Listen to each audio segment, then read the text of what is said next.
Finally, we managed.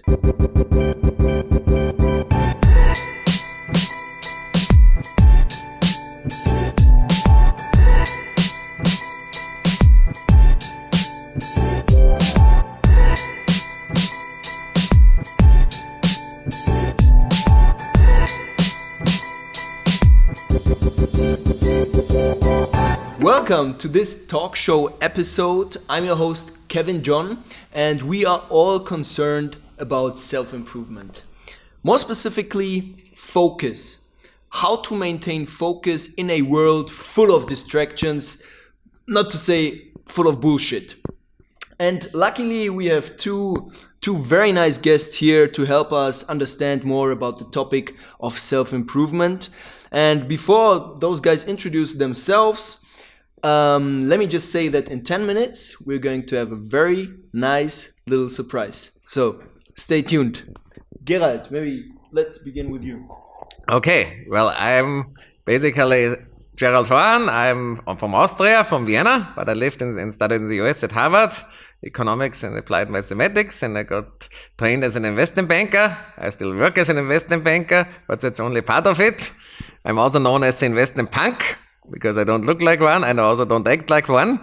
You know, I like to make money, but by far not the only thing. Then I also, the second thing is then when I made money in investment banking, I bought real estate, mainly in Frankfurt, in Stuttgart, in Wiesbaden, in Hannover and in Offenbach, and which when I bought it was pretty cheap. Now it's worth a lot of money. And then the third step, I started writing books. My first book, Investment Punk, sold very well in the German-speaking world and made me well known. Then I've written a total of 4 books now. All of them were bestsellers. And then in the year 2014, I decided I also wanted to enter the digital age, because as an investment banker and real estate investor, you are old economy. And I saw, sometimes 20 old guys driving a Ferrari. I said something must be wrong, either with me or with the economy. And this time I decided it was not a financial bubble. It was that I had to change, so I started to learn digital economy. Then I thought, well, what could I do to create value? Because I decided I have to do something cool, something really good, something which creates value, and not some bullshit. That's what I decided early on. And then I said, well, I don't know how to cook. There are many things I don't know, but I know how to invest. I know how to build companies. I know how to make money. So that's what I'm going to teach. And I'm going to teach it online in video courses. And then we started setting up the Investment Punk Academy. And in 2 years, we developed into the biggest German online financial education company. And next year, we're also going to start offering academic degrees. The first thing is going to be an MBA program called Digital Economy. In medium term, our goal is to teach the skills necessary in the digital economy, so that basically people, like from the cab drivers and train drivers to investment bankers to commercial bankers to insurance agents and legal researchers who will lose their classic jobs through the digital economy, that they get retrained for new jobs. There's a lot of demand, like IT security, data science, IT ethics, logistics, e-mobility, data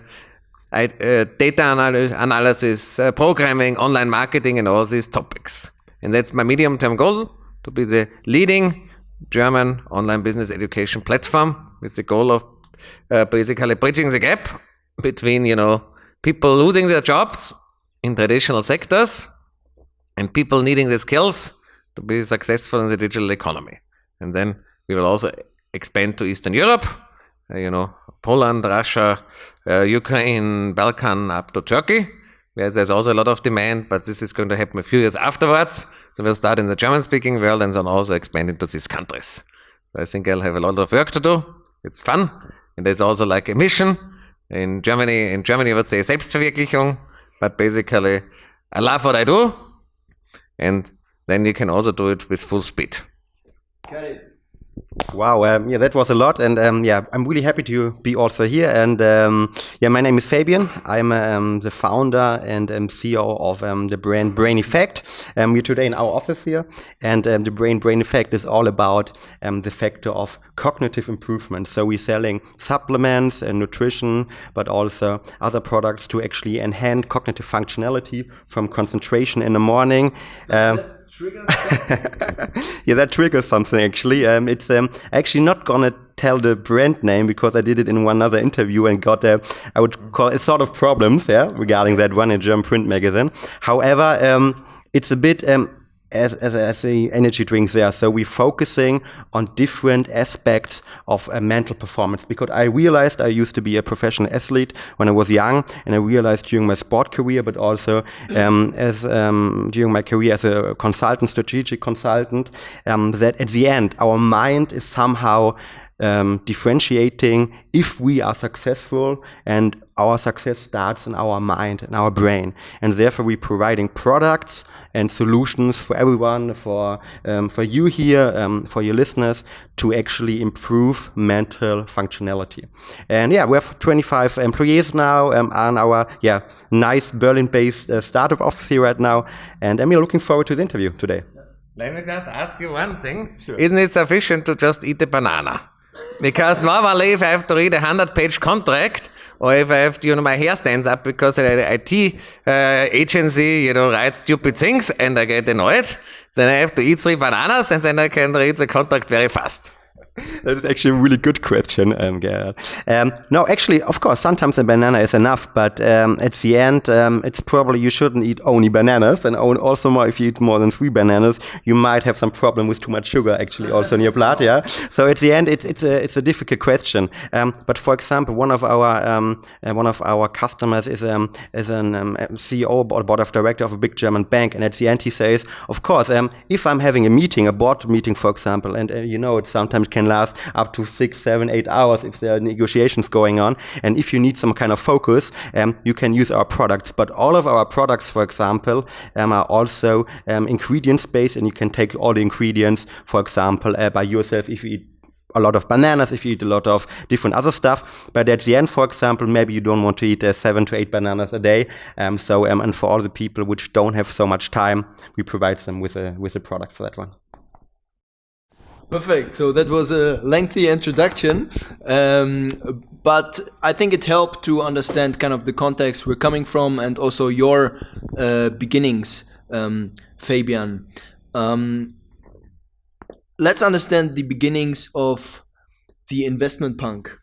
Because I know about your story that with 13 years, I think you realized that you don't want to live the normal life, like average, you could say, people are living, going to work that you don't want to go, basically living a normal life. You always had a very strong drive to the top.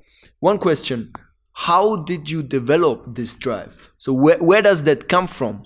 I mean, with 13 years, I imagine myself, I wasn't thinking about those kind of things. Look, it's very simple, I can think pretty well, I have analytic skills and I'm good at math. I won the maths Olympiad, I studied maths, and I saw, like my dad, for example, always complains that, there are some people with, big cars, which company cars, where the people block the roads to the school and, things like this. And I said, well, if I grow up and I have a son, I'll also block the road with a big company car. Yeah, I didn't know that it would be, a Tesla, and I didn't know that I might have a chauffeur.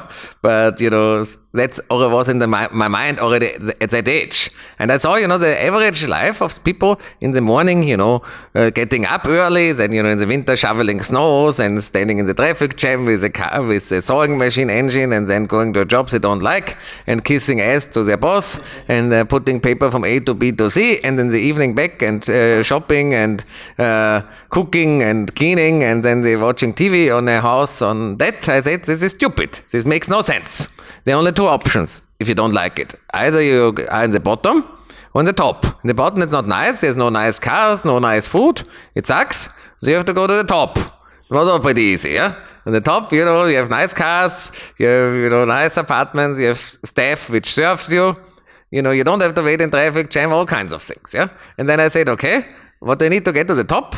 Then I read a couple of business magazines, which were available at the time in Austria. There were not so many available. And then a big banker, a powerful bank at the time said, if you want to achieve something, you have to work hard.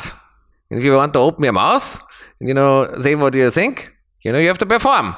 And I said, okay, very simple. I'm going to work hard. I'm going to perform because, average sucks and the bottom sucks even more. So let's drive to the top. And, my motto is, if you drive 300 kilometers per hour, you have to concentrate. It's cool, it's geil, but you have to concentrate. And in the future, it's going to be, if you fly with 1,000 kilometers, you have to concentrate even more. Got it. So I like the saying "average sucks." It's very, very inspirational. So you guys came very far. Like Fabian, you have your own startup. It's running smoothly. You get you get funding. Gerald, you have a very strong personal brand. You also have a very strong startup. You're the Investment Punk Academy. Guys, you have one thing in common. You both worked in management consulting. Oh, we have 10 minutes done. We have to stop. We have to stop and pull one random question from here. And we're going to start with this one. And I want from you guys, I want a very short answer. So no lengthy answers, just short and crisp, okay? Random question number 1 after our 10-minute countdown. How many liters of beer are you able to drink before passing out? I think it's for you first. I'm not good with alcohol, and if I ever drink alcohol, I will drink champagne and no beers. There's once per year I drink 1 liter at the Oktoberfest, and that's almost too much for me. Okay, I guess I'm a bit better with beer then. So I guess around Oktoberfest, my record is probably around 5 to 6 over a day. That's possible. Afterwards, probably I'm not feeling as well and being not as concentrated, but still. One thing, if you drink too much, you fuck your brain. Right, yes. 5 to 6 liters is pretty competitive, I must say. Yeah, it's not bad. Okay, so we stopped and said that you two guys, you have one thing in common. It's you both worked very shortly, but you did it in management consulting. Did it? And if so, what did it help you? And how did it help you to get to where you are right now? Maybe Fabian. Sure. I think actually it helped me in 3 ways. One of them is that if you're working as a management consultant or a strategic consultant, you're learning normally how to structure problems. So structuring problems, solving problems, having frameworks actually, which helping to be able to solve even complex situations. That is something what I really learned and what I constantly applying also right now in my startup life and in my career here. So for example, at the end, everything is triggered by decision, getting all the information, then seeing is it creating business value, is there potential risk, how is the risk, and then doing it. So that was one thing. Secondly, what you learn from my perspective is communication. So communication skills are, of course, something where consultancies really look for, and really what we really learned working for BCG. So top-down communication, focusing on the most important points. I think that's something what I definitely learned there. And last but not least, and of course, it enabled me to form a bit my personal career brand, because back in the days, I mean, probably today it's a bit different, yeah. But like 2006, 2007, when I started actually to study, like being an investment banker or being a consultant was somehow a sign that you're not so dumb and you're kind of smart. So it helped me actually to get into the field of entrepreneurship and develop a bit of my personal brand there. Got it.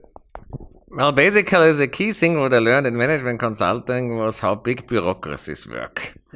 Yeah, which actually helps you because sometimes you have to deal with big companies and big institutions, and you learn how their decision making is and basically how often unprepared and stupid their procedures are. And especially in the digital economy, many of them have big problems to adapt. Got it. That makes me feel less bad about my current job, which is also management consulting. At least I do something that's probably going to be valuable in the future. Let's see how it goes. Guys, we want to finish this first section of basically your past, your beginnings, with the question: what do you think? What were your biggest roadblocks, and what do you think are the most common roadblocks on the way to building a startup? Let's say building a startup for you, and for you building a personal brand. Let's start with Gerald. Well, I mean, basically, the personal brand actually developed by accident, because when I wrote my first book, I had no clue. I was a classic investment banker as an entrepreneur, not as an employee, and I also already had quite a bit of property. But I had no, I didn't think that the book would sell well. But at some point, it was Amazon rank number 5, and it even made it to the Spiegel bestseller lists. And then basically, I said, okay. My publisher said, Gerald, regardless whether the Bild-Zeitung calls or the Unter-Osnabrücker Obertagblatt, takes the opportunity for the interview. You don't know when you're going to get the next talk show, the next talk, the next guy who finds you interesting, and the next business opportunity. And that's what I did. I just, did a lot of speaking, a lot of interviews, and that's, since a lot of other authors didn't do it, but I did it, I did what needed to be done, I did the work, and then the brand developed step by step. And unfortunately, a little bit too late, but still, for the German-speaking world, earlier than most, I started to, enter the digital age and use my brand also to build a digital product. And in the beginning, it was more like, trial and error, let's try it and see what comes out of it. I didn't expect, that I would be owning an online university soon. Cool, and I really can recommend your first book. So I can remember I did an Alps crossing, I think in 2013 or 14, and I actually read Investment Punk, so a really great book, which I definitely can recommend. But to come back to your question, I think as an entrepreneur, you normally have 2 blocks. One of them is, of course, if you have already the idea, and I think personally you should just found a company when you really have a passionate idea, you're really passionate, you're into it, you want to drive something. As you just said, so you really want to change something, and right now there's so many entrepreneurs outside which just want to do something because it's cool, but somehow I think to really differentiate, you really should have the passion to actually make a change, want to create something, and want to be kind of an innovator. So that's really important. But if you have that, I think that's the most important mindset. Then most of the blocks are, of course, at the beginning, if you looking in an industry where you need cash, we need liquidity, that you of course have to find an investor, which is actually giving you money if you don't have the money. And I, for example, when I, after my studies and after working as a consultant, I had of course a bit of money saved, but not enough to actually enter the game of nutrition, big nutrition companies. And therefore I actually needed the money. So the hardest block was to actually find an investor which is believing in you, which is somehow following your idea. And I think that was the hardest thing at the beginning. And I luckily found somebody there. Shobai Ventures, a great investor, which really is giving me all the freedom and space to create here your own startup, create your own spirit. However, I think that's in Germany still a big problem. So getting cash for great ideas is one of the major problems. One thing I can add, many startups have a tendency, to waste money. And they celebrate raising 15 million of venture capital. And, then sometimes I asked them why they have such a stylish office. They should set up a garage. Because we had an interior designer, and then I asked them, well, you're a startup, you shouldn't have an interior designer. The cost in comparison to other costs is minimal. And, I think sometimes somebody must be brain damaged, If somebody ever comes to me in my company and wants an interior designer, I'm going to tell him, you're way out, you're stupid, So the most successful entrepreneurs, not startups, in all branches, but also in digital startups, have been companies which have been raised on a shoestring in the beginning. So people have done something, a prototype, a basic product had generated some revenue, and then at a stage when the business already existed and produced some money, then they have taken expansion capital, because then obviously the valuation is much higher. The negotiation position is much stronger, and the bad habits of wasting money for interior designers and other stupidities have not taken place. But in my company, if somebody would come with any of these ideas, you either would have to invite me to very expensive dinner, or they're fucking out. Got it. Very interesting. Let's switch gears a bit and jump right into some self-improvement classics. Okay, very classical questions we ask about self-improvement topics. Now, our first question is, and I just want you guys to show me with your fingers, show me a number. How much sleep on average do you get per night? Okay, 3, 2, 1. We got 7. We got 7. 8. We got 8 and 7. Okay. So, Gerald, you like to sleep a bit more, but you both guys seem to have a very good sleeping schedule. May I just add something? So, I mean, sleep, because it's a major topic, and also I'm having constantly talking and podcasts about the topic. So if it comes to sleep, it's not about actually the number of hours you're sleeping, but rather about the quality. So the quality is really important there, and therefore don't look so much on the numbers, but rather try to improve if you want to improve your sleep, which is one of the greatest lever to actually improve your well-being and to improve your energy and power. Just focus on the quality of sleep, meaning deep sleeping phases and REM, rapid eye movement phases, which are really important there. Let me ask one thing. And not too much alcohol. Yeah. You had the question. Yeah, right. Well, I can add something. If you eat basically only at lunchtime, and if you eat very light or nothing at dinner, then you sleep much better. And that gets me to my next question, basically. I'm interested in both of you guys, morning and evening. Oh, random question time, all right. So here's the next random question we have. Guys, if you had to choose between no love and infinite money, or love and no money, what would you choose? Well, if you look at me, I would probably choose the financial option, but basically, it depends how you interpret love. If you would say no love for anything, for example, I love my job and I love my son, yeah, that's one thing. If you say, having a relationship, Beziehung, and having lots of being poor, that's no good, no. Yeah, but but one thing which is very punishable, which is also not good for your health, if you don't like anything, if you're like a rich bastard who is grumpy, it's no good. Yeah, so you have to love what you do. You have to have a passion, and if you have a passion for something, then you're also going to be healthier. You're going to have more energy, and that's probably the most important thing. But one thing, poverty is scheiße. I mean, Gerald is investment punk, so you of course have to say that I would choose actually love and passion. So that is something what drives me most, and probably also during the time where I had no money, where I was working as coming back from a BCG, then working on a small salary here. The drive, the entrepreneurship drive, the drive to create something that drove me actually forward. So therefore, I would definitely go for love and passion. Got it.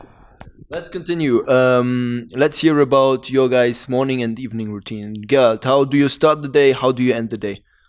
Okay, it depends. During the week, normally I wake up, or my housekeeper wakes me up around 8:30, 8:45. Then, out of bed, I already check my emails and make the first phone calls. Yeah, or if I'm traveling in a hotel, then, normally I go to my office or to meetings. Then usually during the meetings I have somebody serve me breakfast. Normally, as I said, banana, apple and water and a cappuccino, not much more. Yeah, very light. And then, I have a sequence of meetings, negotiations, and so on. And in the evening, normally either I have a dinner, business dinner, business meetings, calls, and then, normally during the week I work until midnight or 1 a.m., to prepare the next day and get everything done. And sometimes I make evening walks, if the weather is not too cold, 30, 45 minutes, 1 hour, to Vienna or other cities. And on the weekend, you usually have guests. Friday, Saturday night, I go sometimes out a little bit, and on Sunday, during the week. Question? Yeah. For the walks, do you do something special? Do you just think? Do you have your phone with yourself? Or? I always have my phone with me. I have 2 phones, not phone, but I use it, as a time to think, and I need to walk a lot, yeah. And on the weekend, by the way, I sleep until noon, and then I go to lunch. Nice. And then also if the weather is nice, I go for a walk, or I'm not a couch potato. I'm not a, super sports canon, but you need to move. Of course, I mean, I would call myself somehow buddy, who's into self-improvement, and that's really important for me. And you could call it also now biohacking or whatever. So my morning routine is pretty structured actually, because I work a lot, and I think I need to get a lot of energy in the morning, and therefore waking up normally right now at 6 o'clock in the morning, and I'm starting with a cold shower. because a cold shower somehow gives you a lot of energy in the morning. It helps you. It's scientifically proven that it has got a lot of health benefits. But it's one thing. And then if I have the time, I definitely start with bulletproof coffee. So that's a different coffee which I have here, for example, which I'm having constantly 1 or 2 times per day. So it's a coffee with a bit of fat in it, an MCT oil, no sugar in it, so which just gives you a lot of energy, but running on fat is in the morning more productive. So that's the second thing. If it comes to the evening routine, I'm normally really looking into also not eating too late. So that's really important. So no food after 6, 7 o'clock. If I don't have a business lunch, for example, that's one thing. Then I somehow try to meditate. I have at least some calm down times in the evening where I rest a bit, where I'm looking on reflecting, for example, the day, which is really important. And then I really try to, for example, which I really can recommend is to use, for example, blue light blockers during the evening, because all the blue light, the artificial light, is somehow not helping you to sleep, but rather reducing the melatonin, which is our sleep hormone, for example.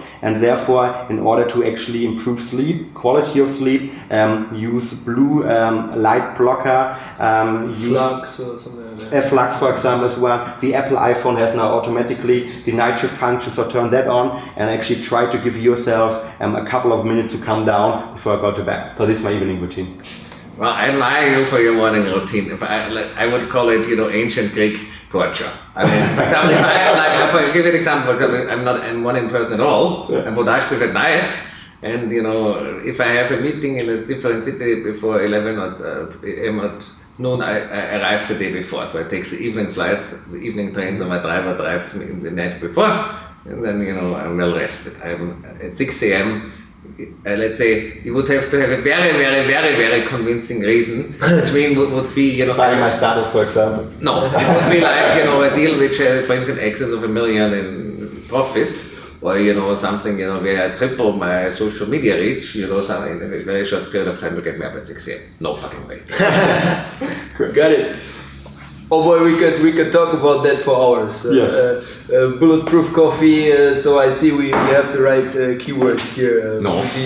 Would be very Cappuccino and banana. Yeah, right. And like we have 2 different worlds, and that's the interesting. But thing I can tell you, right? one thing I can tell you, eating light is quite important. Let's say, if I right now have to eat something really heavy, I'm much less productive. For example, I eat fish and lobster and things like this. And I always eat lots of salad, And yesterday I was at Hotel Adler, in Hotel Four Seasons in the bar, and they only had heavy food. And I asked them, "Can you just make me a simple salad with some salmon, and tomatoes?" And then they looked at me and they said, "Well, do you think I want to have a heavy burger at night at 11 p.m.? Then I can't sleep." Okay. So I think we could talk about this for hours, and it's very interesting to hear about your different approaches. Like for Fabian, we have someone who's very deep in it. I realize, talking about bulletproof coffee, etc., melatonin, and Gerald is someone who is very traditional, right? He's definitely not someone who is deep in some kind of self-improvement morning and evening routine blogs on the internet. But both of them have their approach for this topic. Now, another self-improvement classic question for both of you. Do you set long-term goals for yourself? And if so, how do you make sure to stick to those goals? Let's start with Gerald. I have clear short-term and long-term goals, and even if, I'm tired or drunk at a music festival, I will know them, 1 year, 5 years, 10 years. 1 year is very detailed, and in 10 years, I also know in very great detail what I want, and not just what I want, I know I'm going to get it. Definitely, I think it's the most important part probably to have goals, because before you don't know where you want to go, you cannot do the first step. Therefore, I think it's really important to have goals. And I personally have also some 5 years, 10 years, long-term goals, dreams. So I have a clear picture where I want to be in 10 years. But I also have the 1 year rule. And I also have, for example, the thing that every time I'm doing normally over New Year's Eve, I'm going skiing. And I take every time on the 1st of January, take like 1 hour, 2 hour walk and writing all my goals for the year down. And writing them down and sending them as an an email forwarded for me already, and the email is then coming 2 times, 3 times per year, every 3 months, the email in my inbox with the goal, so they're constantly reminded for it. And so that's my personal, I would say, hack in order to every time focus on the things. And I'm also trying every time to learn 3 to 4 things per year new. For example, this year I had a lot of new classes, speaking classes, which I really wanted to do. Some coaching stuff going on this year. So I really try every time to do 3 new stuff, learning 3 new stuff outside of my business content. I think which is really important to really grow also personal. Yeah. Well, the last point, I do think personal education is very important. I mean, I spend a lot of money also, to educate myself on the latest trends. I also have a coach who coaches me regularly, on all kinds of issues, because only if you improve constantly and if you learn constantly, you can stay on top, especially in a business like online education. That's very, very key. And I think in today's world, if you don't stop learning, in 5 years, you're unemployable. Just one thing, because I totally agree there with you. I heard from a friend of mine actually a really interesting point, and he said he has a budget, a personal budget to invest in, especially if you're young and if you are, let's say, a student, you still have a certain amount of money you can spend in order to invest in yourself. So think about spending around 10% of your budget, 20% of your budget in order to really improve yourself, learn something new, and seeing that as an investment in yourself. So don't put it actually on a bank account, put it in yourself, invest it in yourself. And I think that's a really important thing, a really important skill. It's random question time again. So let's pick one here. This one reads: if you could get drunk with any historical figure, who would it be? Your answers. Old age, John Pierpont Morgan, JP Morgan. Right. Still living, Elon Musk. He's not a historical figure. That's true, but still living. Not yet. Let's see. Yeah, he will. I guess he will be. So at some point, yes. You could say Steve Jobs. You could discuss whether it's already historical. That's true. But if you think of history, Elon Musk is still writing history. Yeah. That's true. And I think Elon is just amazing. Just read a couple of books about him, so it's crazy. And it's as you said, hard work, constant work, moving forward, being an entrepreneur, being innovative, crazy. So the final question, and this was because you told me, Gerald, about we just talked about your ambitions, and I had one follow-up question to that. Basically, with all the stuff swirling around on the internet, all the distractions, and you are also very active on Instagram, right? You have all those people distracting you. How do you make sure to stay focused and block out those distractions? Well, it's pretty simple. I have a list of what I need to do. This is still in my BlackBerry. I have 2 mobile phones. One is a BlackBerry where I can type quickly, and then I do it. And then I have priority goals. These are the things which are most important, and then the other goals get done afterwards.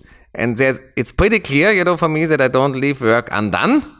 So I get very, nasty and nervous if things are not done. So every day I make sure that everything is done, or at least every week. It's the same with my employees. If I basically see, I give them a lot of freedom, but if the work is not done, that's not acceptable.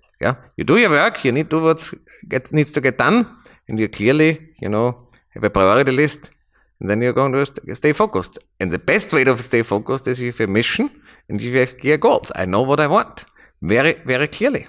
And if you know what you want, it's much easier to stay focused than, if you say, well, I don't know. Yes, I mean, distraction is definitely an point. And if you have got 25 employees and constantly coming to your room and asking questions, so being focused, I have actually three rules to follow. One of them is I'm blocking some time every day for different purposes. So I've got in the morning, I've got the 2 hours block where I'm just doing emails, calls, and everything there. No distraction. Then I've got 1 hour where everyone can come in and I'm constantly negotiating, having meetings, stuff.